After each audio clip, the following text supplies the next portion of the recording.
ಕರ್ನಾಟಕದ ಪಶುಸಂಗೋಪನಾ ಕ್ಷೇತ್ರದಲ್ಲಿ ಅತ್ಯಾಧುನಿಕ ಡಿಜಿಟಲ್ ಕ್ರಾಂತಿಯೊಂದು ಆರಂಭವಾಗಲು ವೇದಿಕೆ ಸಿದ್ಧವಾಗಿದೆ. ಇನ್ನು ಮುಂದೆ ಮನುಷ್ಯರಂತೆ ರೈತರ ಜೀವನಾಡಿಯಾಗಿರುವ ಹಸು, ಎಮ್ಮೆ ಹಾಗೂ ಕರುಗಳಿಗೂ ವಿಶಿಷ್ಟವಾದ ಡಿಜಿಟಲ್ ಗುರುತಿನ ಚೀಟಿ ನೀಡಲು ರಾಜ್ಯ ಸರ್ಕಾರವು ಅಂತಿಮ ಹಂತದ ಸಿದ್ಧತೆಗಳನ್ನು ಕೈಗೊಂಡಿದೆ.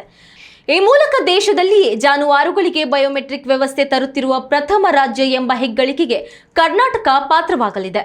ದನ ಕರುಗಳನ್ನು ಗುರುತಿಸಲು ಅವುಗಳ ಕಿವಿ ಚುಚ್ಚಿ ಪ್ಲಾಸ್ಟಿಕ್ ಟ್ಯಾಗ್ಗಳನ್ನು ಹಾಕುವ ಈ ಸಾಂಪ್ರದಾಯಿಕ ಹಾಗೂ ಪ್ರಾಣಿಗಳಿಗೆ ನೋವು ನೀಡುವ ಪದ್ಧತಿಗೆ ಮುಕ್ತಿ ಸಿಗಲಿದೆ.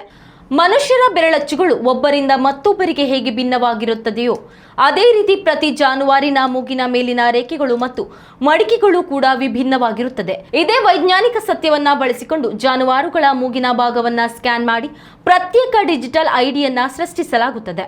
ಒಟ್ಟಾರೆಯಾಗಿ ತಂತ್ರಜ್ಞಾನದ ಹೊಸ ಆಸರೆಯಲ್ಲಿ ಮೂಡಿಬರುತ್ತಿರುವ ಈ ನೂತನ ಜಾನುವಾರು ಆಧಾರ್ ಯೋಜನೆಯು ಪಶುಸಂಗೋಪನಾ ಕ್ಷೇತ್ರದಲ್ಲಿ ದೊಡ್ಡ ಕ್ರಾಂತಿಗೆ ಮುನ್ನುಡಿ ಬರೆಯಲಿದೆ.